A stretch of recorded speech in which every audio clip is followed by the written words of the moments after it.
te encuentres muy bien. Bienvenido, bienvenida, como lo digo en cada una de las capacitaciones que brindamos. Espero esté allí preparado con papel y lápiz, espero vaya a tomar nota. Le felicito una vez más por estar en estos espacios de inclusión, por compartir con nosotros ese conocimiento y esas ganas de aprender más acerca de las personas con discapacidad visual. Tenemos ese énfasis en la población con discapacidad visual, sin embargo, vamos a abordar temas que son aplicables a otras personas que tengan distintas discapacidades, como compromisos cognitivos, TEA y hasta el caso de discapacidad auditiva. Es importante que usted sepa que hoy vamos a hablar de un tema importantísimo y es cómo afecta la discapacidad visual a las personas en el campo educativo, familiar y social. Tenemos tres puntos importantes porque eso es parte del entorno de los estudiantes que están en cada una de nuestras aulas. He visitado colegios donde hay 44 estudiantes dentro de un aula y dentro de esos 44 estudiantes hay un universo, hay una diversidad muy marcada. Hay chicos con discapacidad visual, hay otros que aunque no tengan discapacidad tienen diferentes modos de aprendizaje y es bueno que usted conozca y sepa que hay diferentes formas de abordar, de llevar la información a cada uno de estos chicos. Entonces vamos a ir entrando, vamos a ir entendiendo. Edwin Valdés, ingeniero de sistemas, persona con discapacidad visual. Tomé el bastón como persona ciega a los 18 años. En este momento voy para 32 años. Espero aportarles algo en esta clase. La población con discapacidad visual, al igual que la mayoría de personas que tienen alguna condición, se nos presenta una baja autoestima porque vemos que los compañeros que tenemos alrededor, vecinos, el que vive al frente, el que está en el colegio, tienen diferentes modos de interactuar con su entorno, tienen diferentes actividades. Como yo no puedo realizar esas actividades porque yo ya no veo o alguna otra condición que tenga sus compañeros, pero no logro encajar en ciertas actividades. Quizás en la población con discapacidad visual no podemos realizar juegos porque son muy gráficos, son muy visuales, donde hay que seguir una pista, donde hay que seguir una carretera, donde hay que ver que hay que pegar un saltico para coger un diamante, una moneda. Ese tipo de actividades no las va a verbalizar el lector de pantalla. De pronto si se pregunta qué es un lector de pantalla, qué es eso de verbalizar, eso lo vamos a ampliar en una de las próximas clases para que usted lo tenga en cuenta. Es importante que usted maneje los términos, pero entonces cada término que usted que usted desconozca, es bueno que nos haga las preguntas, a qué se refiere, en qué contexto se aplicó, para nosotros darle ese feedback y que usted no quede con dudas. La intención de este tipo de capacitaciones, aunque estemos en este momento trabajando, usted lo vea en una hora distinta a la que es transmitida, usted pueda tener allí sus apuntes y cuando tengamos el contacto, usted pueda aclarar cada una de esas inquietudes que se le presenten. Entonces, hablando allí en lo social, se nos dificulta interactuar con los otros compañeros porque la discapacidad no es parte de esa circunstancia, esa situación que no va acorde con la actividad que están haciendo los compañeros. A mí me pasó mucho que mis compañeros se iban a jugar en los computadores, a jugar juegos de pronto no quisiera mencionar algo que se vaya a tomar a mal, pero eran juegos donde habían misiones y esas misiones contemplaban en destruir al equipo contrario y pues eran cosas muy visuales de las cuales yo no podía ser partícipe y eso empezó a bajarme la autoestima, empezó a afectarme. Lo mismo pasó en el área educativa. Los compañeros recibían información a la cual yo no podía acceder, como por ejemplo pasar una guía a todos los grupos para que cada grupo pueda leer y cada uno de los chicos podía decir, no, démela que yo la leo, no, démela, yo la leo. Y aunque yo peleara esa guía y me la dejaran a mí no me iba a ser útil porque no estaba en braille y no estaba en audio. Entonces si estaba en físico y estaba de una manera no tangible, entonces Eso lo que lograba hacer era hacerme recordar que yo tenía la carencia de la vista. Era una forma indirecta de decir, Edwin, ¿no ves? No puedes hacer esto. Y me estaba enfocando en lo que no podía hacer. No puedo jugar esto, no puedo leer esa guía.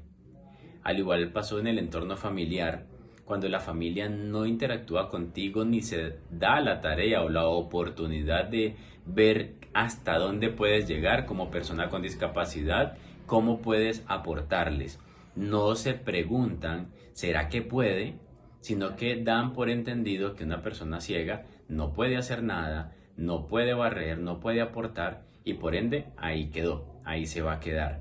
Entonces el entorno familiar es importante y cada uno de estos escenarios son esas plataformas donde nosotros podemos o avanzar o estancarnos.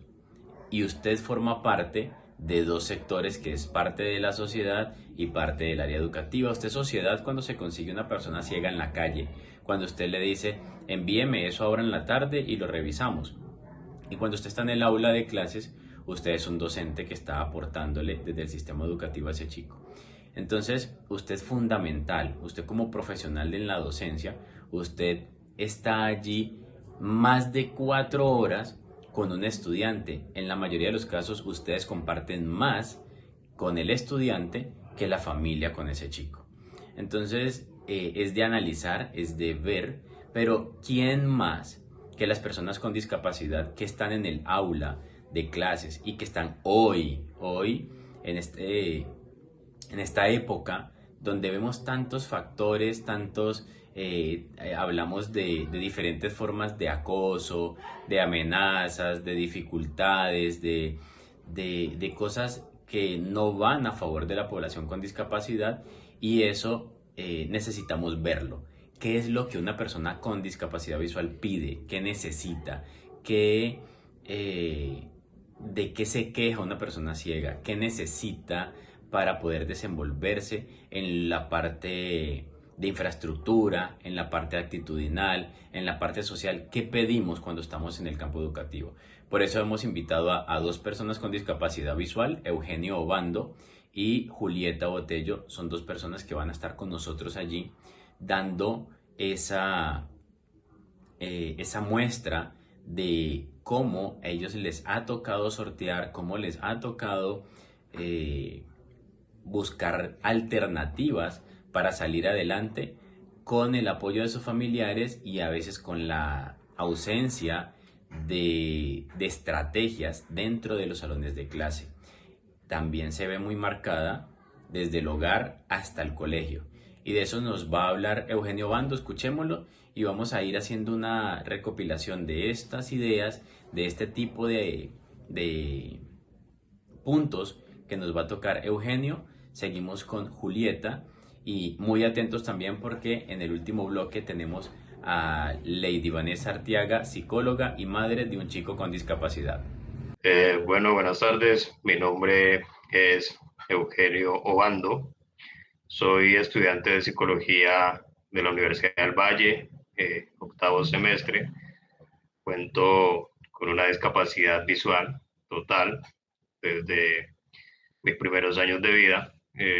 Recuerdo pues como hasta los 7 años alcanzaba a percibir algunas cosas, pero la enfermedad consiste pues en un glaucoma que progresivamente va haciendo que la vista se pierda. Provengo del departamento del Nariño, más exactamente el municipio del Charco, una zona un poco retirada, y en estos momentos es un gusto pues estar hoy presente en este espacio y poder estar participando de esta actividad. Bueno, considero que los desafíos adicionales que debe enfrentar una persona en situación de discapacidad, en este caso visual, en comparación con un individuo convencional, consiste en primer lugar, pues teniendo en cuenta, ¿no?, la trayectoria académica, en primer lugar, el tema del desplazamiento. Creo que es el principal desafío, el hecho de saber que no tiene uno la autonomía de dirigirse hasta el centro educativo de manera autónoma, sino que necesita contar con alguien más que sea quien sirva de guía, quien sea que sirva pues de orientador para dirigirse hasta el centro educativo.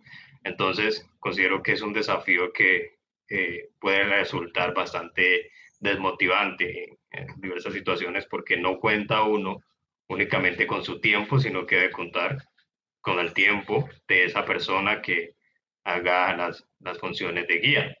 Entonces, desde mi experiencia fue un poco, digamos, como lo mencionaba, el término me parece bien desmotivante, no solo al momento de ingresar, o sea, llegar al centro educativo, sino además durante las jornadas académicas, el hecho de tener que desplazarme dentro de la institución educativa al momento de salir a los descansos o cuando tenía que desplazarme hasta el baño, hasta otros sectores de la institución y tener que esperar que hubiera una persona disponible para ayudarme en ese desplazamiento.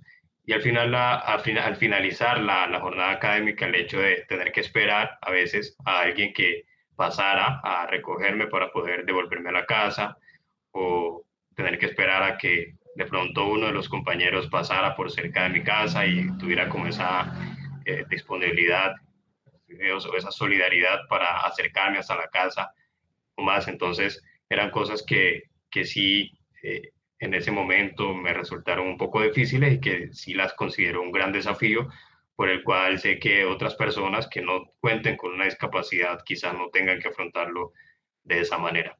Adicionalmente, creo que otro desafío es el tema de la inclusión en el proyecto académico, ¿no? En la manera en que se desarrollan las actividades académicas dentro del aula, porque sé que normalmente los planes institucionales están diseñados mmm, inicialmente pues no para personas que cuenten con alguna diferencia en cuanto a las formas de aprendizaje. Entonces, las temáticas están diseñadas pues para personas que normalmente pues pueden recibirlas. Entonces, a veces, por más que el docente tenga la disponibilidad y tenga la intencionalidad de buscar formas de que sus conocimientos lleguen al estudiante en situación de discapacidad que se encuentra dentro del aula, no es fácil a veces para ello. Y como sea, hay elementos que uno, como estudiante en situación de discapacidad, se pierde.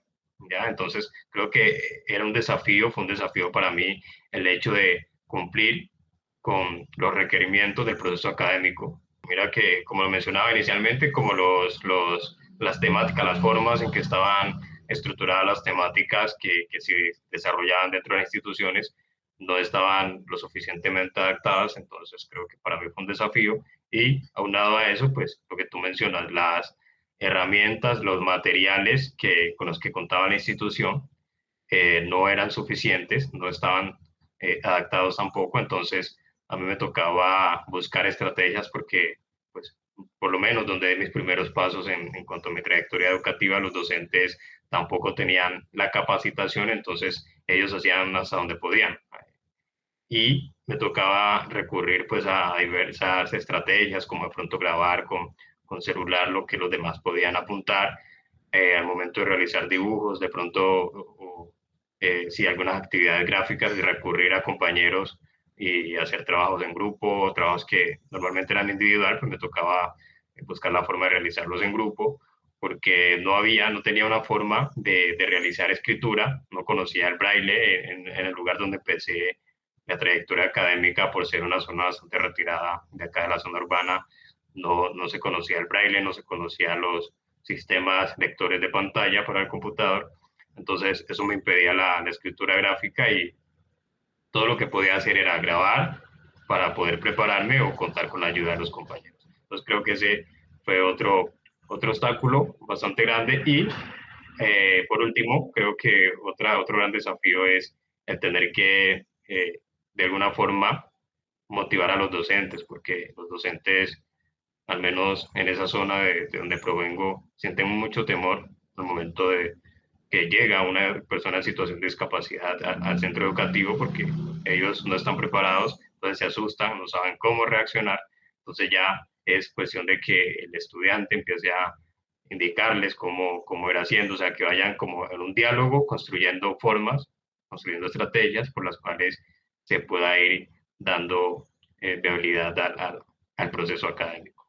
Algunos docentes, como lo decía anteriormente, mostraron en esos inicios como disposición para que los procesos se llevaran a cabo.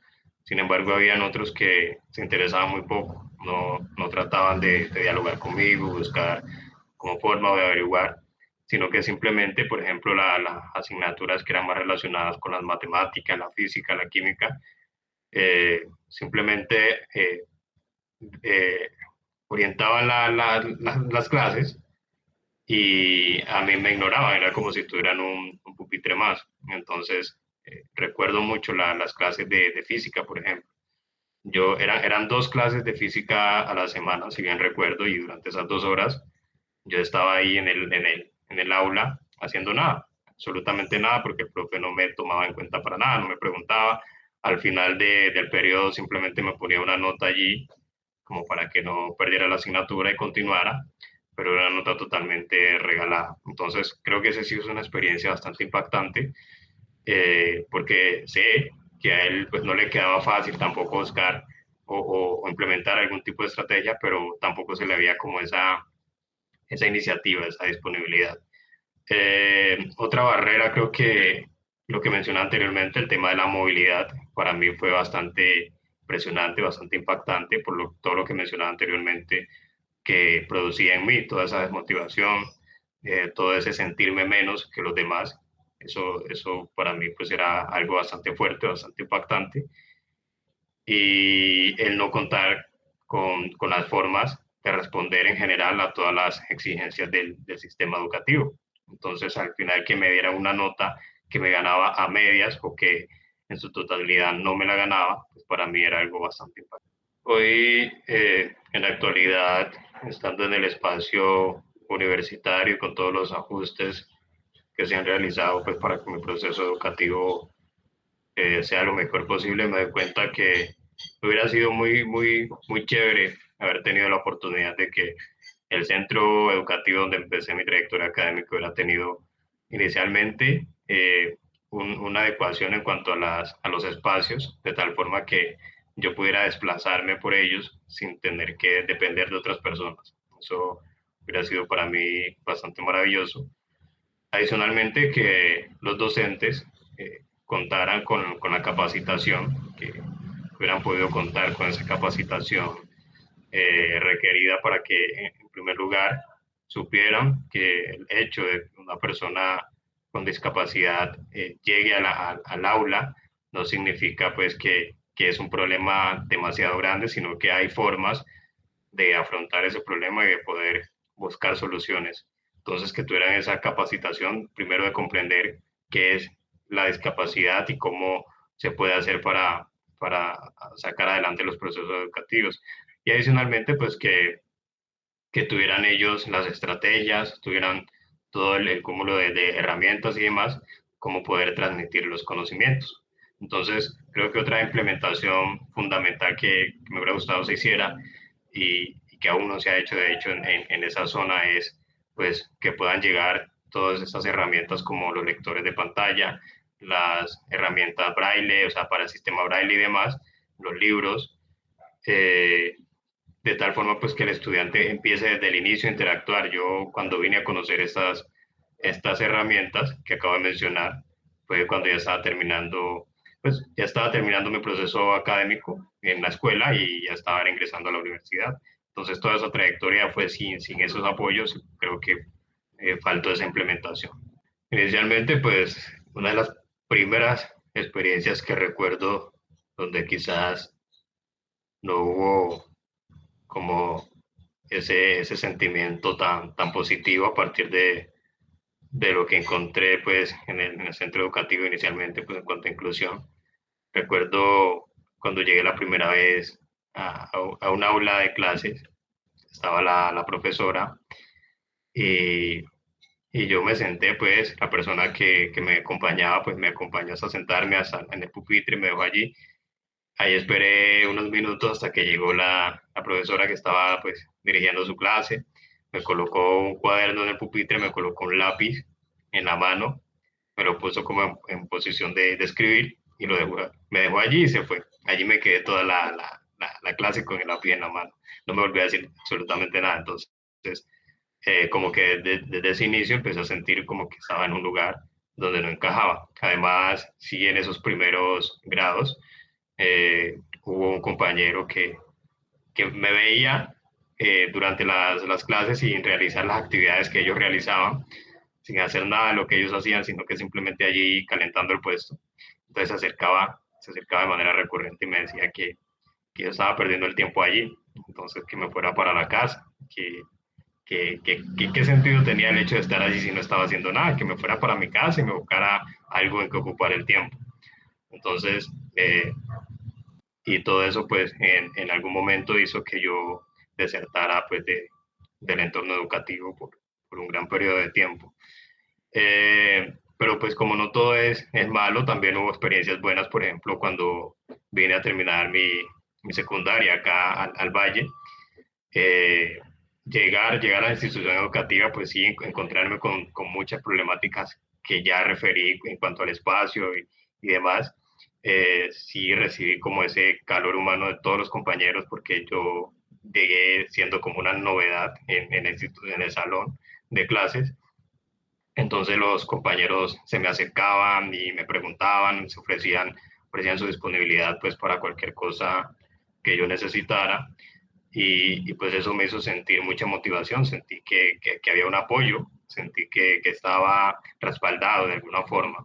Entonces, digamos que en cuanto a inclusión, si bien de los docentes no completamente hubo esa disposición, sí de los compañeros siempre ha estado, porque fue algo que además al momento de ingresar a la universidad también sentí, también los compañeros muy disponibles, todos preguntándome qué necesitaba, eh, digamos que en algún momento llega también a ser un poco atosigante en el sentido en que lo hacen sentir a uno diferente, de alguna forma, ¿no? Porque todos están ahí encima, como que necesitas, pero pues digamos que uno tragándose un poquito ese sentimiento de que lo hacen sentir a uno distinto a los demás, pues uno lo agradece porque es algo que le abre muchas puertas, le facilita muchos procesos, muchas cosas. Entonces, en cuanto a eso, muy positivo. Hubo también una experiencia que para mí fue un poco excluyente, ya en el entorno universitario. Fue una etapa donde se estaban realizando unos procesos de protesta estudiantil y habían unos puntos que el programa mi programa pues, de psicología en el cual estoy estaba requiriendo y por los cuales estaba protestando. Entonces, como desde el inicio, cuando llegué a la universidad, aún no se habían implementado pues, las herramientas tecnológicas y demás cosas con las que ahora se cuenta. Entonces, los compañeros, muy comedidamente y de manera muy solidaria, incluyeron entre los puntos de petición y de hecho eran puntos para realizar un paro académico, por el cual hasta que no se cumplieran esos puntos, que eran mínimos, los mínimos, no se levantaba ese paro, incluyeron sin consultarme mi situación entre esos puntos. Entonces, cuando yo me enteré de eso, pues fue algo que no me hizo sentir bien porque sentí que no contaron con mi opinión, no contaron con lo que yo pensaba, si estaba de acuerdo con que ese punto se integrara allí. Entonces fue una experiencia que sí me hizo sentir un poco excluido porque sentí que estaban como queriendo opinar por mí, o sea, como que me minimizaron en ese aspecto. Ya en cuanto a lo social, he sentido sí situaciones donde a veces voy con alguna persona a algún sitio de venta pública. eh, a veces al llegar, mmm, pide la persona con la que voy, pide lo que va a comprar, lo que quiere, y cuando cuando el vendedor necesita saber qué es lo que yo voy a querer, no me lo pregunta directamente, sino que se lo pregunta a mi acompañante. Entonces, es algo que también me hace sentir excluido porque es como que si no tuvieran en cuenta mi participación, mi opinión, en cuanto a esos aspectos, se ha experimentado un poco esa exclusión. Hay actividades que se desarrollaban entre compañeros o entre amigos que se han desarrollado, que son actividades Entonces, no he podido realizar esas actividades, por tanto, pues he tenido que quedarme allí. Si sabemos que eso, la discapacidad tiene mucha influencia allí. Las amistades que he podido construir hasta el momento han sido personas que se han acercado a mí, o sea, personas que me han escogido como, como su amigo. No han sido las personas que yo he podido escoger como amigos porque pues una persona con discapacidad visual pues le queda un poco difícil acercarse a una persona con quien quiera entablar una amistad o quiera entablar algún tipo de relación y empezar a interactuar con esa persona, sino que simplemente uno interactúa con las personas que se acercan a uno, ¿me entiendes? Entonces, en ese aspecto, pues sí, agradezco y para mí son muy enriquecedoras las amistades que he podido construir, han sido muy valiosas, solo que siento que ha estado siempre ese detalle, ¿no? De que no ha sido lo que yo he decidido construir, sino, digamos, lo que he tenido que aceptar. Digamos que lo que desde mi experiencia podría recomendar a las personas con situación de discapacidad que están intentando como eh, integrarse pues en la comunidad en general y demás. Creo que se necesita mucha paciencia inicialmente. Hay personas que entran a culpar a los demás porque no responden a las necesidades que tiene la persona en situación de discapacidad. Y yo creo que no se trata de culpar a la sociedad o culpar a las demás personas porque en muchos casos ellos tampoco saben cómo reaccionar. Entonces, a veces no saben cómo hablarle a la persona en situación de discapacidad, no saben cómo acercarse, se sienten, por decirlo así, nerviosos. Entonces, creo que no culpar a esas personas, tratar de ser lo más comprensivos posible, tratar de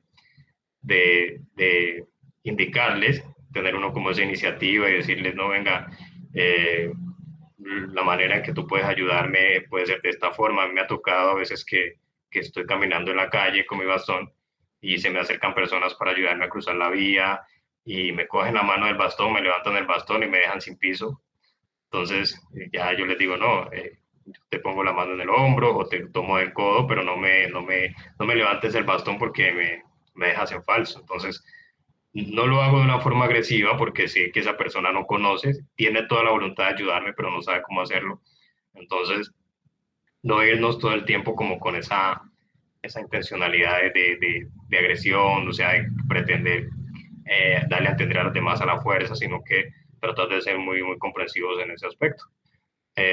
Además, creo que otro consejo fundamental, otra recomendación es sentirse sentirse capaz, sentir que el hecho de que de tener una discapacidad no implica pues que tengas que quedarte sentado y que ya tengas que quedarte allí a que todo lo hagan por ti o que todo te lo den, sino que insistir lo más que se pueda para tener una vida independiente, una vida autónoma donde puedas desarrollarte como persona, tener una profesión, tener una familia, lo que cualquier otro puede llegar a tener. Buscar estrategias, no rendirse ante en los primeros obstáculos, los primeros desafíos, sino que seguirlo intentando una y otra vez. Eh, Me preguntabas también qué considero que debe implementarse en la sociedad para que estos procesos de inclusión sean más positivos. Creo que eh, inicialmente como que de parte de las instituciones públicas, municipales, como que adecuar los espacios. Sé que hay lugares donde han implementado semáforos sonoros, donde los andenes pues están adecuados para que las personas en situación de discapacidad, cualquiera sea, pueda transitar de una forma autónoma.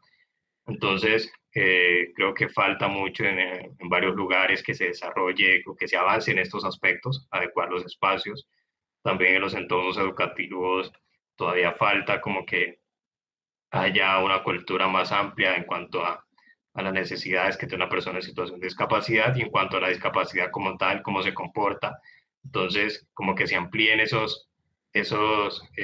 digamos, esos facilitadores en cuanto a herramientas, materiales, en cuanto a conocimientos en las instituciones educativas y que haya información en la sociedad, mucha información o la más información que se pueda en cuanto a cómo la sociedad puede hacer para incluir a una persona en situación de discapacidad sin excluirla, porque De hecho, lo hablábamos con una profesora en estos días.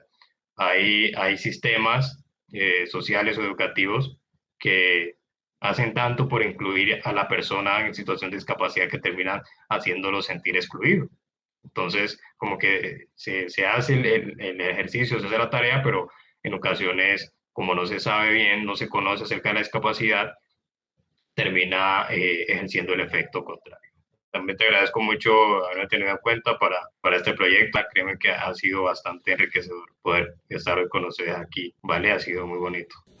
Así es, como se dieron cuenta, tuvimos una conversación con Eugenio y le agradezco a Eugenio, te agradezco Eugenio por eh, haber estado aquí con nosotros y haberle aportado a esta capacitación que le estamos brindando.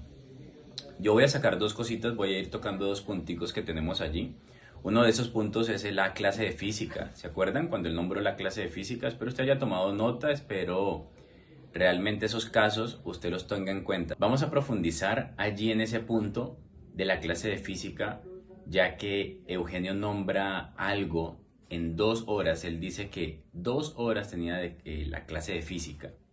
Estamos hablando de física, cuando hablamos de física hablamos de gravedad, de velocidad, tiempo, masa, aceleración, esa materia que se ve en bachillerato, y él nos comentaba que en esas 2 horas el profesor solamente le decía siéntese allí y no era nada más sino un objeto del entorno. Lo digo así, puede sonar un poco despectivo, pero así lo tomo yo y yo sé que Eugenio me avala el comentario porque yo lo viví. Yo también tuve esas situaciones donde lo, lo veían a uno como una persona que ellos desconocían, ustedes como docentes desconocen cómo funciona nuestro cerebro porque asumen que el proceso cognitivo de una persona con una condición, con una discapacidad, es diferente. Sí hay algunas personas que tienen algunos trastornos, algunos compromisos que no les permite llevar una secuencia de pasos, un hilo de actividades, como lo hace de pronto la mayoría de personas típicas.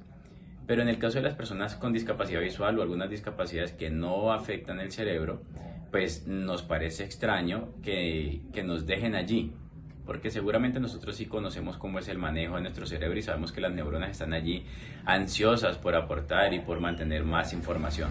Lo único que esperamos es una explicación adecuada.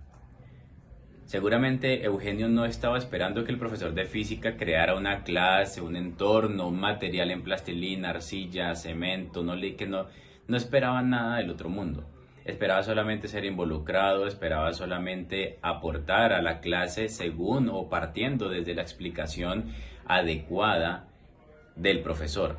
Fíjense también otro caso, nombro un segundo caso que me causó mucha curiosidad con Eugenio y fue el caso donde la profesora le dijo, vamos al salón, siéntese aquí, aquí tiene usted el lápiz, póngalo aquí, aquí está el cuaderno y te dejó como un mimo, como una estatua, como un mimo no, como una estatua de esas, una estatua viviente, pero a él lo dejaron así, con el lápiz allá en la mano, congelado, como en la cédula. Eso a uno lo entristece, uno no sabe qué hacer. Entendemos que usted como docente, como profesional en el área educativa, usted desconoce, usted dice, bueno, pero ¿y cómo lo pongo a trabajar? ¿Cómo voy a evaluarlo? ¿Cómo interactúo con él? Y como usted sabemos que no tiene un lapso de tiempo para indagar durante la carga académica, pues usted lo que hace es, como uno dice por allí vulgarmente, coger lo primero que tenemos y en este caso cumplimos con tenerlo dentro del salón y que él esté allí por si viene alguien a ver, pues ahí le ve el lápiz en la mano y un cuaderno y así de esa manera van a ver el progreso del chico o van a poder ver que sí está trabajando, aunque pues no sea el producto final. Póngase en el puesto de una persona con discapacidad visual y que usted se siente allí y ya le digan coja el lápiz y usted se queda allí porque primero usted no ve las líneas del cuaderno, segundo no sabe qué hay que hacer y tercero cuando usted escucha al profesor, el profesor dice bueno, sigamos aquí. Ese sigamos aquí como que bueno, ya había empezado con algo pero ¿qué hizo?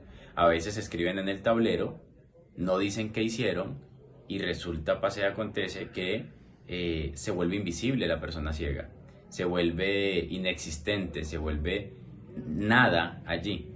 Al igual que como lo dijo Genio también en la parte social, las personas suelen preguntarle al acompañante, ¿y él cómo se llama? No, él se llama Edwin, pero él escucha. Ah, sí, ¿y a qué viene él? ¿Para qué lo trajo? ¿Y cuál es el número de identificación de él? Cuando nosotros estamos iniciando una vida social, cuesta mucho que yo como persona con discapacidad visual pueda dirigirme a usted y decirle, yo escucho, si quiere me hace las preguntas a mí, yo le respondo con todo gusto. No tengo ninguna dificultad en darle respuesta a lo que usted necesita. Y de esa manera, pero eso pasa con el tiempo, ya cuando nosotros hemos pasado por muchos años con la condición, con la discapacidad, entonces tengamos en cuenta esos puntos de los cuales nos habló Eugenio. Veamos que no estamos exigiendo una cosa del otro mundo. Vamos en este momento con el caso de Julieta. Julieta Botello está en Guadalajara, en México. La atendimos por varios días, pasando por año y medio aproximadamente, brindándole unas clases de manera particular, parte de los servicios que brindamos a Cantifloduca. Y Julieta Botello quisimos tomarla como ejemplo por dos sencillas razones. Uno, el ejemplo que da Julieta, la presencia que tiene Julieta, el desenvolvimiento, lo que queremos transmitir en este tipo de capacitaciones es que vean la capacidad que tiene una persona aún teniendo la discapacidad.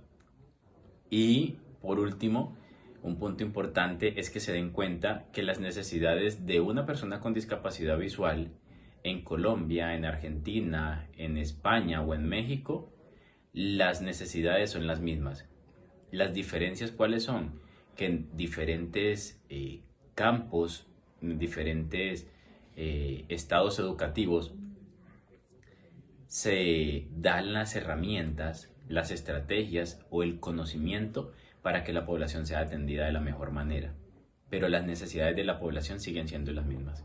Vamos allí con la intervención de Julieta Botello desde Guadalajara, México. Yo soy una persona que actualmente está estudiando segundo de secundaria, tengo una hermana, pero yo tengo un glaucoma congénito bilateral que prácticamente no veo nada. Tengo más bien, un ojo mío tiene una prótesis, me hicieron una evisceración. Entonces, en resumen, pues es eso de mí. Mi resto visual es prácticamente nulo. Soy una persona con muchas metas, una persona muy independiente, hago bastantes cosas, escribo, ahorita estoy aprendiendo alemán por mi cuenta, también hablo inglés, me gusta mucho aprender. Y ya regresando a lo que es el tema de la escuela, la verdad es que sí hay bastantes cosas. Una de ellas es que de repente la gente se bloquea y no sabe cómo referirse a mí o cómo actuar conmigo.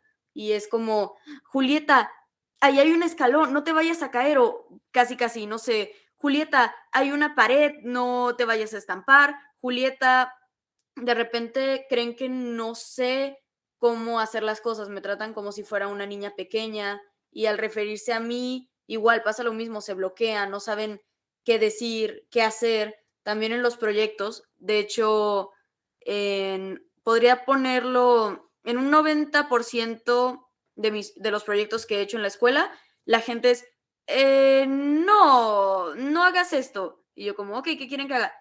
Nada, ahorita nada. Y es una situación bastante recurrente que nos afecta bastante en el ámbito escolar y en cualquier ámbito en general, que la gente sea de esa manera y que no sepa cómo actuar, ni cómo responder, ni preguntarnos alguna cosa. Ok, en general, en el ámbito pues escolar, no he tenido como tal problemas con los maestros y los que he tenido han sido muy pocos. Mis compañeros a veces son los del problema, pero en segundo de primaria llegué a tener una maestra de inglés que lo único que hacía es, yo tenía el libro normal, entonces solo ella llegaba y abran tal página y de repente un compañero era, tal página, mira, aquí.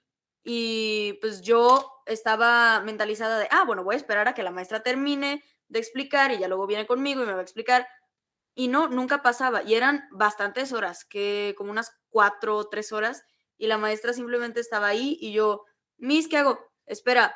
Y lo que hacía esa maestra era dejarme ahí en el salón sin explicarme nada, prácticamente existiendo, con el libro abierto, y luego le mandaba a mi mamá, oiga, su hija que escriba tal palabra de vocabulario, o que escriba, o sea, que escriba una lista de vocabulario. Entonces, no era justo porque yo hacía pues, lo que se supone que tenía que hacer en la escuela en mi casa y no estaba aprendiendo nada. Lo que pasaba es que yo me frustraba y era una pérdida de tiempo, la verdad. Mira, pues lo del JAWS de la computadora, la verdad, yo lo empecé a manejar bien, como usted sabe, hace como unos, más o menos como un año. Entonces yo creo que esa era una herramienta que yo necesitaba aprender a manejar desde antes, porque el braille, a pesar de que sí lo sé, ya prácticamente no se usa, es muy difícil encontrar los libros. Entonces el JAWS es una herramienta que me sirve bastante. Yo para la escuela me llevo mi computadora y ahí hago mis apuntes. También una herramienta que me es de bastante utilidad, pero que ya casi no uso, es el ábaco. Pues para hacer las operaciones, aunque sí sé hacerlas en tinta, en papel, la verdad es que pues se me dificulta mucho. Entonces el ábaco es una herramienta muy buena que a pesar que mi maestra de matemáticas no tenía el suficiente conocimiento, pues yo se lo fui mostrando y fuimos trabajando con eso. Claro que si ella hubiera tenido los conocimientos como tal, hubiera facilitado un poco las cosas, pero pues así fue lo del ábaco.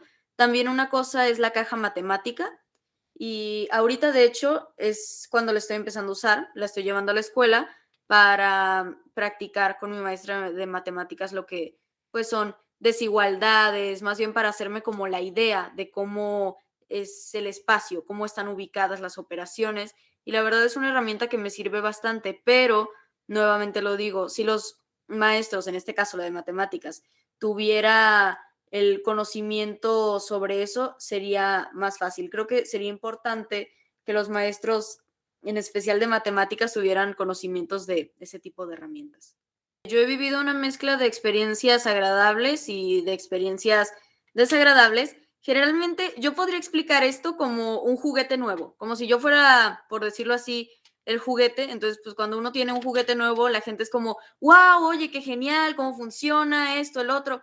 Entonces, al inicio, cuando yo voy a un lugar, el 99% de las veces la gente es como, "Oh, ¿cómo haces esto? ¿Cómo haces el otro? ¿Haces esto? ¿Haces el otro? ¿En serio sabes hacer esto?" Y así. Y ya pues cuando pasa el tiempo es como, Julieta, como, sí, Julieta. Y pues es eso. También creo que en el ambiente social el tener discapacidad es muy curioso porque hay cosas de los dos extremos. Una que es que te ignoren y básicamente es como, sí, ok, sí, vete por tu lado. Y el otro es como, hola, ¿cómo estás? Bla, bla, bla, bla. ¿Qué haces? ¿Qué no haces? Esto, oye, ¿quieres venir? Y si sí quieres venir, te ayudo a caminar, te ayudo a esto, te ayudo al otro. Entonces es bastante curioso. También yo me ha pasado que me he confundido de persona y me pasa seguido a veces, o que a veces, por ejemplo, veo algún cesto de ropa o cualquier cosa y digo, ¿mamá? Y es como, no, Julieta, acá estoy. Entonces es algo que me pasa seguido, pero como tal que se burlen de mí no me ha tocado.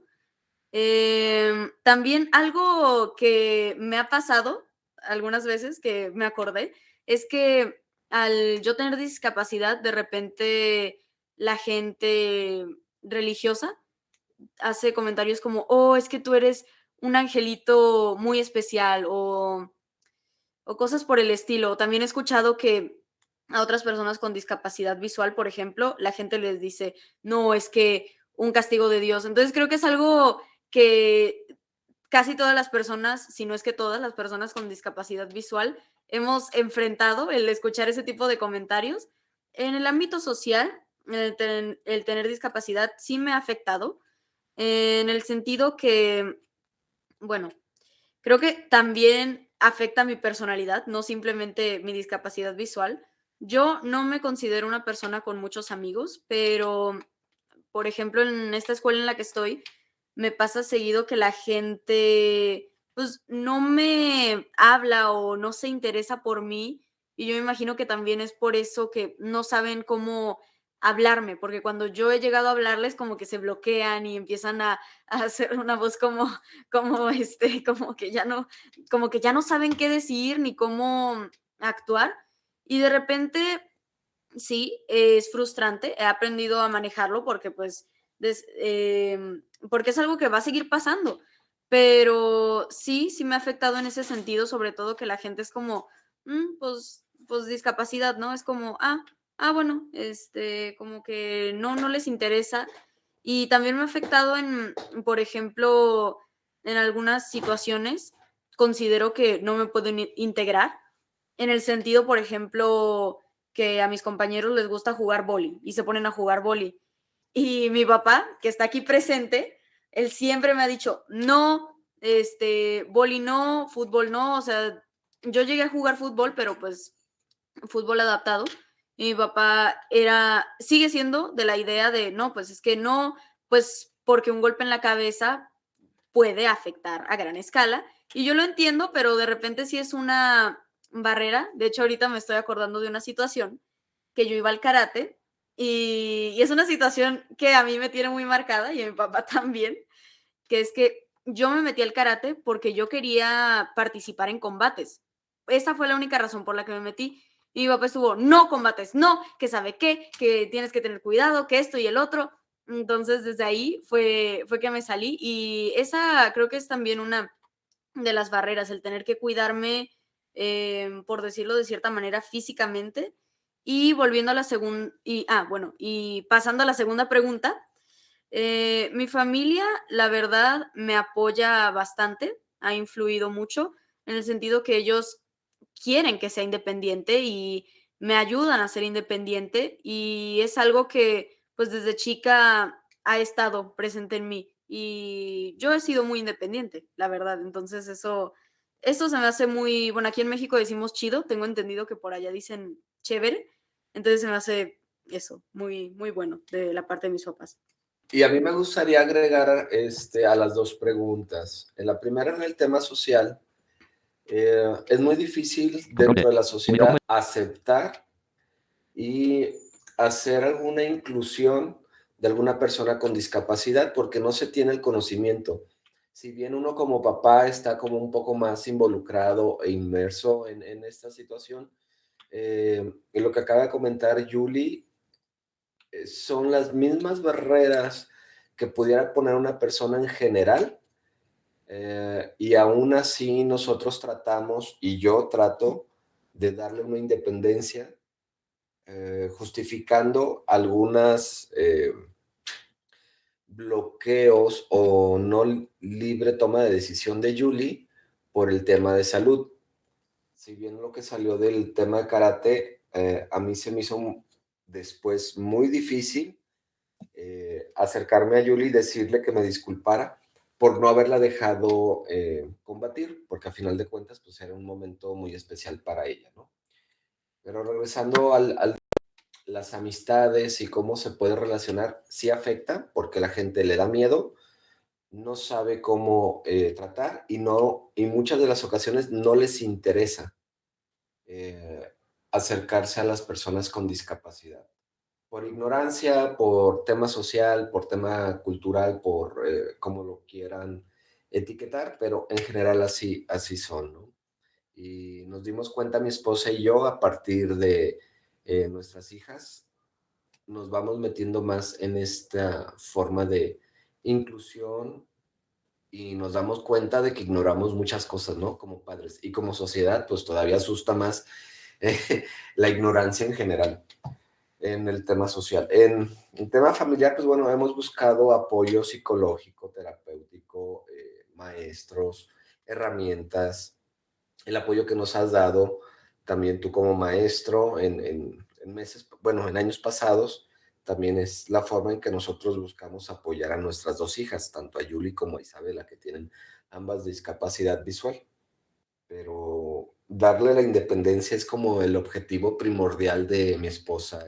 La verdad es que yo sí les agradezco mucho a mis papás y yo estoy consciente también, quería agregar esto, que yo no soy la única que pasa por este tipo de situaciones. Yo sé que aquí, en China, en Alemania, en todos lados, hay personas con discapacidad que enfrentan las mismas situaciones que yo. Considero que pues estoy informada sobre lo que pasa a mi alrededor, no solo en mi municipio ni en mi país.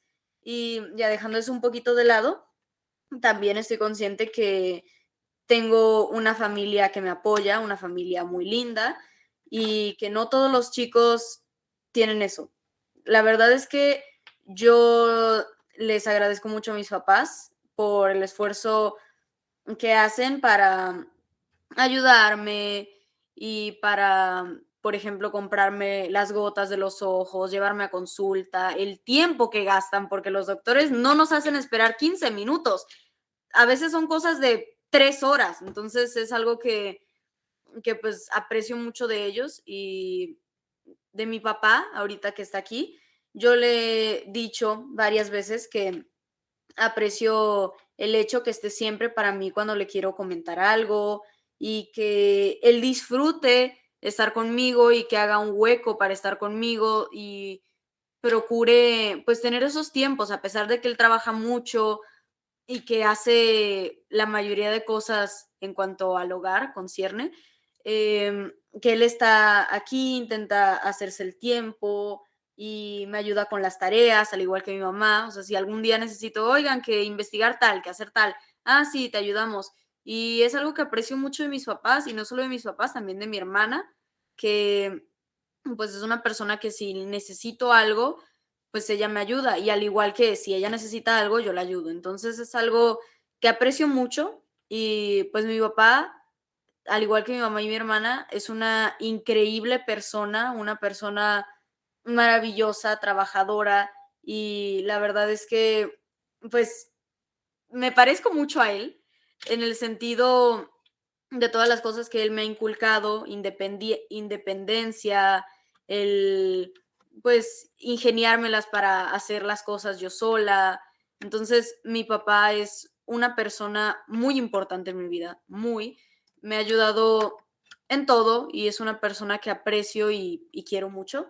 Ahora sí, pasando al tema de la escuela, bueno, más bien no de la escuela, de los deportes. En mi escuela no hay un deporte adaptado. De hecho, algo que me molesta bastante, y voy a aprovechar para decirlo ahorita, es mi maestro de educación física. Dejando de lado que no me gusta la materia, lo que no me gusta es que mi maestro de repente pone red de voleibol. Y hay veces que yo le pregunto, profesor, ¿está la red?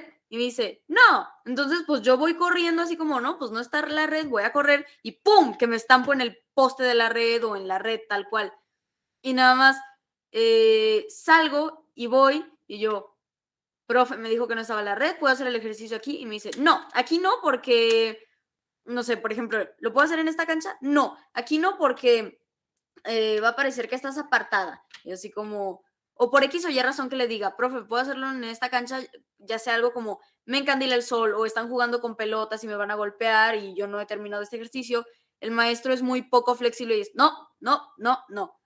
Y con lo que le comento de la red de voleibol es, ah, perdón, sí estaba, no te avisé. Y yo le dije, profesor, o sea, esto puede provocarme un accidente a mí y a mis compañeros. Y lo de a mis compañeros se lo dije para que pensara un poquito más que no solo le afecta a una persona, porque es algo que se le olvida mucho. Aquí en México decimos, se le va el rollo y ya no sabe qué hacer. Entonces yo paso por el lugar donde no está la red, porque a veces le pregunto, ¿está la red? Y él, no.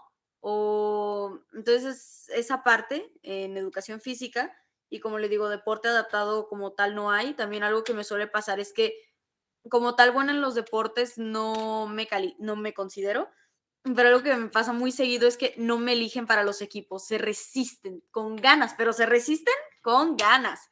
Entonces, también algo que pasa recurrentemente es que la gente no se fija, por ejemplo, en mi escuela, que no hay gente con discapacidad, salvo mi hermana, es como, ok, chicos, corran de aquí a acá. Y mis compañeros no se fijan, o sea, parecen más bien ellos los que no ven y se cruzan por todos lados esperando a que yo sea la que me pare. Pero no, más bien ahí corren, se estrellan, conmigo se han llegado a estrellar muchas veces.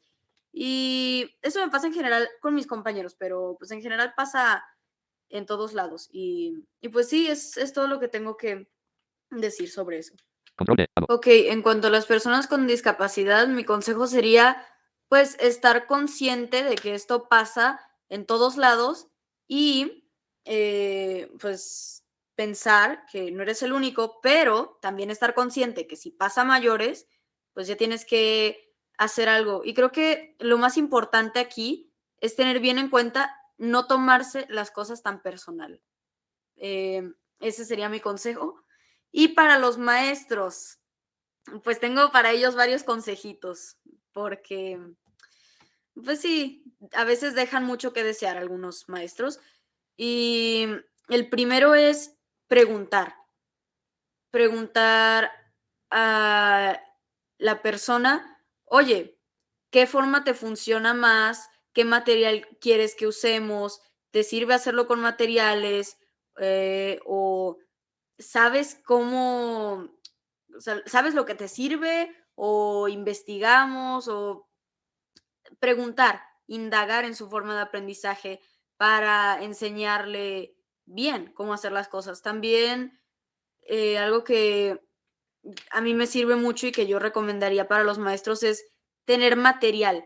En este caso, que somos personas con discapacidad, material táctil, por ejemplo, algo como la caja matemática, que en las matemáticas sirve bastante.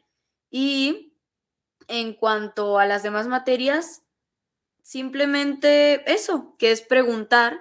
Y en la clase de educación física, hacer más consciente y ser empático, saber cómo el alumno, interesarse por, ok, ¿cómo ves? O sea, ¿cuál es tu rango visual? ¿Crees que este ejercicio, no sé, por ejemplo, lo puedas hacer o lo hacemos de otra forma? ¿Estás cómodo de esta forma? Voy a poner estos conos, entonces aquí hay conos para que sepas. Es algo que sería mi consejo para los maestros. Pues en cuanto a accesibilidad, lo primero que se me vino a la mente fueron las banquetas. No sé si allá en Colombia se le diga así. Tengo entendido que en Argentina se les dice veredas.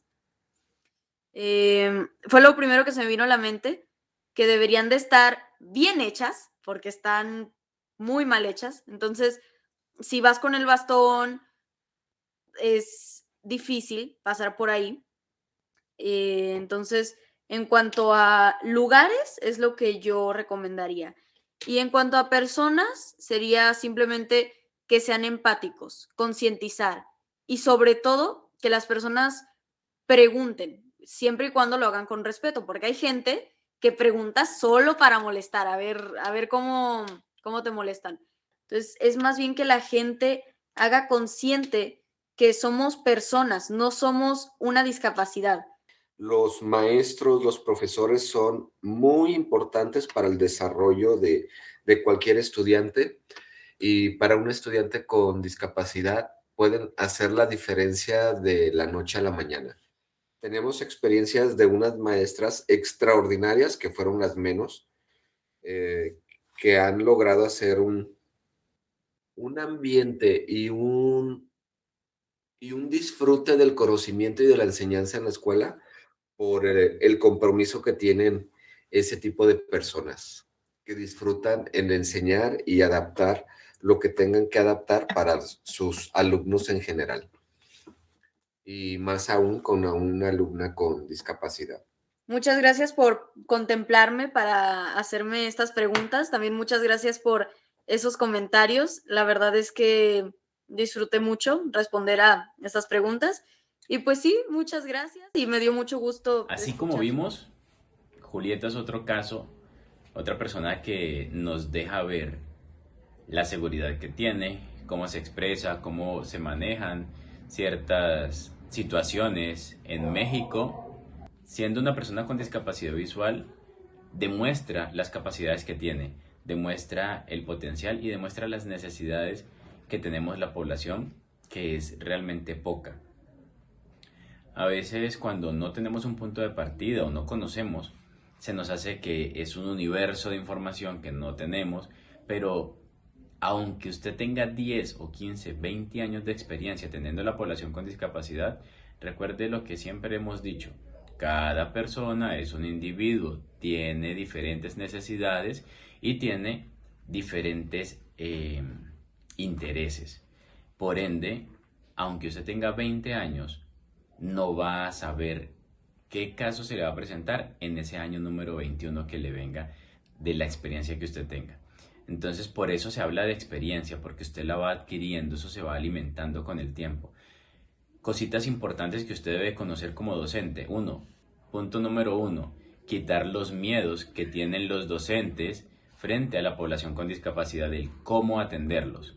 Punto 2, ser un poco atrevido en el buen sentido de la palabra, de atreverse a indagar, a explorar, a poder pasar un material y considerar que ese material que usted le está facilitando al estudiante le va a servir de algo.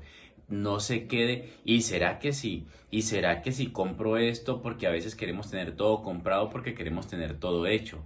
Pero resulta que aquí en Colombia, las instituciones educativas, al menos las instituciones educativas oficiales, es decir, las que están respaldadas por el Estado, la mayoría tienen unas cajas o canastas educativas que contienen muchas cosas. Contienen ábacos, contienen fichas en braille, contienen pizarras braille, tienen algunos elementos sonoros, balones sonoros. Y si usted no la tiene, es bueno que usted también se dé cuenta que el INSI, como ya hemos hablado ya hablamos en la clase anterior, como institución a la que se puede aliar si está en un colegio oficial, redactar o transmitir la información del estudiante con discapacidad visual que usted tiene en el plantel, y el INSI le va a retornar unos apoyos como la tabla periódica en el sistema braille, y le puede facilitar unos kits que le van a ayudar al desenvolvimiento del estudiante. Entonces no hay que aportarle mucho, no quiero alargar esto porque Julieta nos habló muy claro y es está de manera entendible la intervención del compañero Eugenio, de la compañera Julieta. Son dos vivos ejemplos: universidad en el caso de Eugenio en psicología y la parte de bachillerato de Julieta. Son dos escenarios en dos naciones diferentes, pero a la larga una misma necesidad.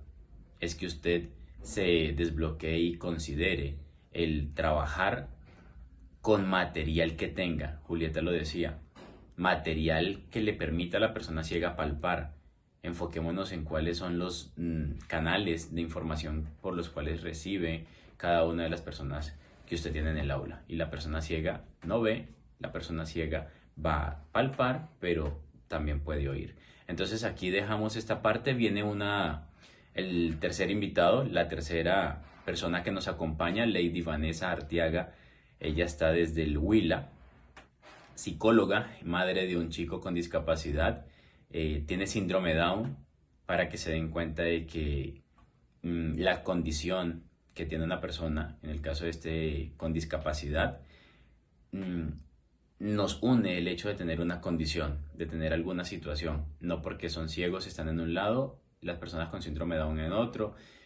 Tenemos unas características, cosas específicas, pero también un mismo sentir en el plano educativo, en ese proceso de inclusión. Dejamos a Lady, vamos a su intervención y hacemos un cierre con las conclusiones.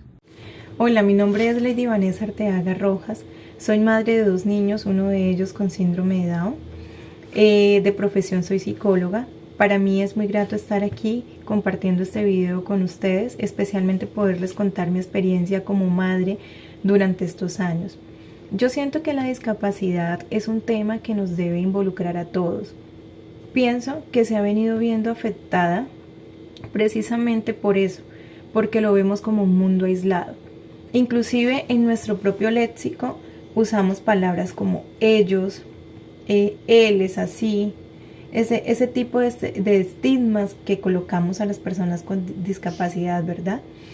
En el caso de mi hijo, que tiene síndrome de Down, siempre hay unos estereotipos marcados, digamos que socialmente, yo llego a algún lugar y es que ellos son amorosos, es que ellos son agresivos. Inicialmente yo no podía entender esto, ¿verdad? Yo no podía entender por qué familiarizaban todo en un todo y por qué decían que todas las personas con síndrome de Down eran amorosas, eran agresivas. Cuando hablaban de amorosas yo decía, mi hijo no es así. Cuando hablaban de agresivos yo decía, él no es agresivo, porque hay un ámbito muy amplio en la parte de agresividad, ¿sí? Entonces yo decía, ¿por qué siempre mencionan ellos son así? Y pienso que desde ahí viene la afectación de la discapacidad hacia las personas con discapacidad. Siento que desde esos mismos estereotipos que tenemos, esos estigmas que tenemos, es donde viene la limitación y la dificultad. Por eso dentro de los contextos educativos se presenta una serie de dificultades, inicialmente porque refieren que no hay una capacitación adecuada para los docentes. Todavía estamos en una educación muy tradicional.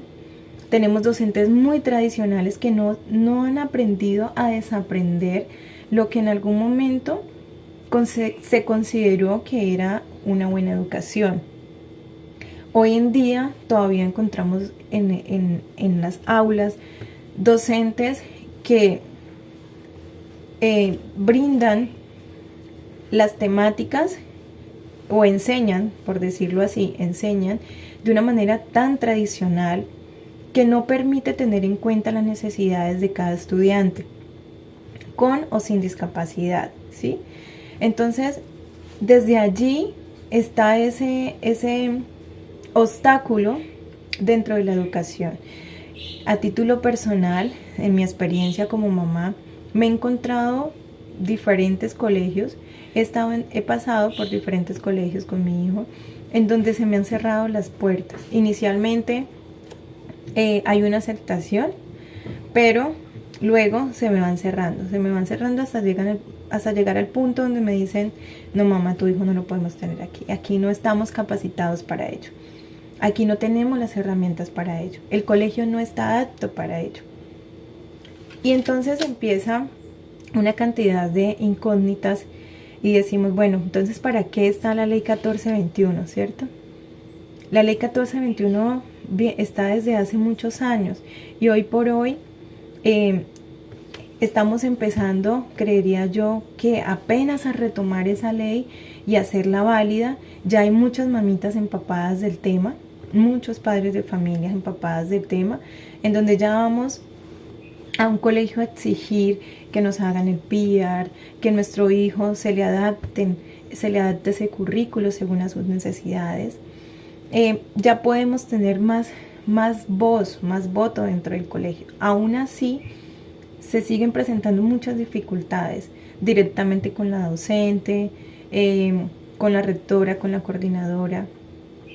Aún así se brindan diferentes herramientas y estrategias, porque como mamá lo he hecho, la psicología me ha servido muchísimo para poder abarcar diferentes estrategias y herramientas con el colegio, pero aún así se siguen cerrando esas puertas. A nivel social, pues como les decía inicialmente, la discapacidad se ve afectada porque dentro de la misma comunidad existen muchos estereotipos, no hay una aceptación como tal de las personas con discapacidad. Los entes territoriales o las instituciones competentes no han abarcado aún el tema con seriedad. Encontramos todavía instituciones o lugares donde las personas con discapacidad frecuentan, como lo es una EPS, como lo es de pronto la alcaldía, como lo es la gobernación, y aún encontramos instituciones donde ni siquiera una rampa hay para las personas con discapacidad física, por ejemplo. Entonces ahí también nos vemos afectados. desde ese ámbito, o bueno, desde esas estructuras físicas, también nos vemos afectados. En lo familiar, también puedo mencionar que dentro de la misma familia pues se presentan muchos limitantes. Vemos que los papitos o las mamitas o los cuidadores limitan a sus hijos, ¿sí? Hay algo que les quiero compartir muy bonito que me pasó cuando yo estaba en el proceso de mi hijo de saber si tenía o no tenía síndrome de Down, pero más que todo era para comprobarlo científicamente, porque yo como mamá ya lo sabía, mi intuición lo sabía. Un médico me dijo: tu hijo tiene síndrome de Down, debes tratarlo común y corriente, como cualquier otro niño, pero siempre ten presente que él es especial. Bueno, yo salí de la consulta y yo decía: ¿cómo mastico esto? Debo tratarlo normal, pero no olvidar que él es especial. Y esa frase a mí nunca se me olvidó. Y hoy por hoy puedo entender a qué se refería el médico cuando me decía que no olvidara que él era especial y que lo tratara normal. ¿Por qué? Porque muchas veces nosotros somos los limitantes de nuestros hijos. Cuando nos dan un diagnóstico, lo primero que hacemos es comparaciones, ¿verdad? Nos frustramos: mi hijo no va a lograr hacer esto. Nos limitamos en cuanto a compartir con ellos en diferentes espacios. Entonces pensamos que ellos son porcelanitas que debemos tener en la casa y que nadie nos la toque, nadie nos la limpie, que nadie haga nada, ¿cierto? Pero resulta que cuando pude entender lo que me decía el médico, era que él me decía: trata a tu hijo normal, enséñale, exígele, ¿sí? No lo veas diferente, no lo limites ante las cosas de la vida, no lo frenes, pero recuerda que él es especial. ¿Por qué? Porque hay que enseñar de acuerdo a la necesidad de él, porque hay que tener esa capacidad de resiliencia, esa capacidad de iniciativas, y porque de cierta manera hay que, digámoslo de esta forma, hay que luchar contra un sistema que es el educativo, el de salud, social, familiar, en el cual no nos podemos quedar estáticas, tenemos que ser muy dinámicas para poder sacar a nuestros niños adelante.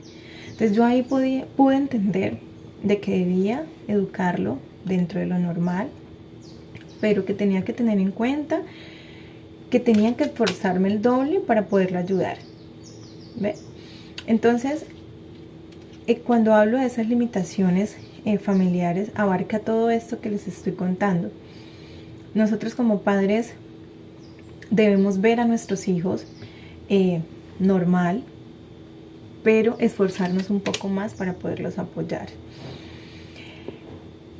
Como mamá siento que de pronto dentro de esos contextos educativos a los estudiantes, pues siempre se les debe mirar, debemos tener una visión muy amplia, debemos manejar mucho las inteligencias múltiples, ¿verdad? No podemos limitarnos solamente a pensar que el niño no pudo leer, pero entonces tenemos que explorar otras cosas. Tenemos que explorar su arte, tenemos que explorar cómo aprende mi hijo, de qué manera se le facilita a él. Hay chicos visuales, hay chicos auditivos, hay chicos sensoriales, ¿sí? Entonces debemos enfocar e ir analizando. Yo sé que esto no es una tarea fácil, esto no es sencillo, pero poco a poco, con mucha paciencia y con mucha astucia, vamos a hablar de la astucia, ese sexto sentido que tenemos las madres, los padres o los cuidadores, y ir pudiendo identificar estas habilidades con nuestros hijos. No podemos limitarlo a que deban ir a una escuela a aprender a leer y a escribir, a aprenderse los números, cuando realmente las habilidades o las capacidades de él puede ser el arte, puede ser la danza, pueden ser otras cosas, ¿verdad?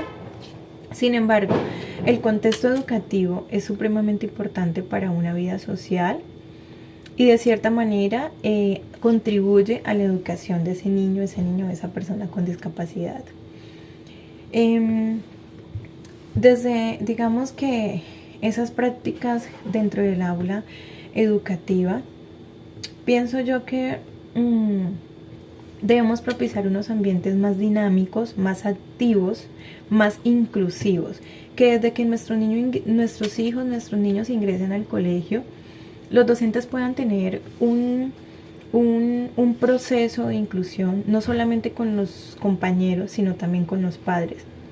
Debemos hacer una adaptación del contexto, de la estructura inicialmente, que nuestros niños conozcan el colegio, que nuestros niños conozcan dónde quedan las cosas de nuestro colegio y poco a poco ir instaurando otras cosas como la amistad con sus compañeros, el estar, tener esa permanencia dentro del salón, cuando tenemos de pronto niños dispersos en la atención, entonces ir trabajando los tiempos para esa atención dentro del salón, porque nos encontramos docentes que de cierta manera sobreexageran algunas conductas y cuando tu hijo tiene algún diagnóstico siempre es señalado y tildado por las mismas conductas que otro niño normal, neurotípico, emite también. Pero en el caso de nuestros niños, esas conductas se señalizan y se enmarcan dentro de lo que está sucediendo, ¿sí? Si mi niño se para de la silla con frecuencia, entonces es un problema. Pero si lo hace el compañerito enseguida que no tiene un diagnóstico, entonces es algo normal, es porque el niño es activo y necesita más actividades o requiere simplemente que la profesora le diga que se vuelva a sentar, ¿sí? Pero en nuestro niño ya se vuelve un problema. Entonces, en esos contextos debemos estar más activos y más dinámicos. Pienso que desde los entes responsables, Secretaría de Educación, el Ministerio de Educación, deberían capacitar más a nuestros docentes, no solamente en el cómo transmitir una enseñanza, sino en las habilidades que deben tener para ese manejo comportamental, conductual, inclusivo dentro de nuestras aulas. De cierta manera, eso es lo que necesita nuestra educación, que nosotros veamos la discapacidad no como un mundo aparte, no veamos a las personas aparte, sino en un todo, somos todo. Ellos no llegan a acoplarse a un mundo, somos todos los que tenemos que acoplarnos. Nosotros quienes podemos entender la diversidad y podemos entender la necesidad que tienen las personas con discapacidad, somos los que tenemos que apoyar y brindar esas herramientas y esas estrategias para que ellos puedan desarrollar sus habilidades, porque no es que nosotros lleguemos a instaurar una habilidad, una capacidad. Ellos tienen sus habilidades y sus capacidades, es apoyarlo a que las puedan desarrollar. Entonces, por eso para mí lo más importante es, como padres, poder aceptar nuestro diagnóstico, poder aceptar ese diagnóstico que nos han dado y buscar el apoyo necesario para poder salir adelante con nuestros hijos. Hay algo muy importante, y con esto me despido, y es que no cuidemos a nuestros hijos primero que a nosotros. Cuidémonos para cuidar a nuestros hijos. Estemos sanos para tener a nuestros hijos sanos. Si nosotros tenemos una buena salud mental, es lo que vamos a transmitir a nuestros hijos, porque esto es un proceso donde vivimos diferentes emociones y hay que tener mucha resiliencia y mucha capacidad de tranquilidad y paciencia, porque suele haber mucha frustración. Lo que hoy aprenden nuestros hijos, mañana puede que lo hayan desaprendido y ahí sentimos que no hemos hecho nada. No, no se trata de eso, se trata de que hay que seguir reforzando. Eso nos da un indicio a que hay que seguir reforzando eso que queremos o que vemos que ellos necesitan aprender. Entonces, papás, mamás, cuidadores, mucho ánimo en este proceso. No desfallezcamos a cualquier obstáculo que encontremos en la vida. Quiero decirles que se aprende mucho en todo este trayecto de vida. Mi hijo me ha enseñado muchísimo, me ha enseñado a ser responsable y sobre todo muy disciplinada. Y yo sé que cada uno de ustedes también aprenden de sus hijos. Y necesitamos es un mundo inclusivo, un mundo lleno de diversidad, donde no separemos las diferencias, donde realmente en vez de ver las cosas diferentes o las personas diferentes, miremos son las soluciones, las herramientas y las estrategias para poderlos apoyar. Que estén muy bien, un abrazo grandote desde aquí, desde Neiva. Espero que estas palabras sean muy gratificantes para ustedes y de cierta manera pues nos ayuden a reflexionar frente al proceso que llevamos hasta el momento. Así es, vemos ahorita el rol de una mamá, vemos el rol de una psicóloga, vemos el rol de una persona que le afecta de manera indirecta, pudiéramos decirlo, porque no es ella la que está recibiendo quizás comentarios, críticas como lo vivió Julieta, como lo vivió Eugenio o como lo vive el hijo, en este caso de Lady. Agradecemos a Lady esa participación. No es fácil, al menos así lo siento yo, estar frente a una cámara y exponer esas verdades. Tenemos que estar bien como papás para poder ofrecerle algo a nuestros hijos. Eso debemos tenerlo en cuenta. Debemos saber por quién estamos luchando, cómo estamos luchando, pero debemos estar firmes, debemos tener la mente abierta, debemos tener herramientas, debemos tener una caja de herramientas donde podamos nosotros coger de allí ciertos elementos para poder aportar. Lady es uno de los ejemplos que de madre comprometida, ha estado en talleres que hemos dictado del plan individual de ajustes razonables y ha hecho presencia, se ha apropiado de esos escenarios donde se puede ver beneficiado su hijo. Entonces, aquí vemos unos perfiles como personas con discapacidad en bachillerato, universidad, psicóloga y a la vez mamá. Quizás varias de las cosas que dijimos aquí en esta clase hoy las pude haber hecho yo, las pude haber dicho yo. Yo estuve en bachillerato, estuve en la universidad, soy persona con discapacidad visual, pero es bonito ver cómo trazamos una línea, cómo podemos trazar una línea y pasa por el caso de Eugenio, el caso de Julieta, el caso de Edwin Valdés y también podemos ese trazo pasarlo y logra tocar la situación que nos comenta Lady con su hijo, a pesar de tener una discapacidad diferente a la que tenemos la mayoría de los casos que hemos tocado acá. Profesor y profesora, espero hoy le haya sido útil, que esta información que le dimos realmente sea de valor, que usted logre internalizar, que logre digerir parte de esto que acabamos de dar con mucho cariño, con un aprecio, con una intención más allá de solamente informar, sino de poder llegarle a usted y cambiar los procesos de inclusión que se hacen en cada uno de los planteles, no solo en modo de información, sino también buscando que a usted le ayude para su quehacer dentro del campo laboral, allí en ese sistema educativo donde usted se encuentra. Desde aquí, desde el proyecto Tifloduca, queremos aportarle. Bendiciones.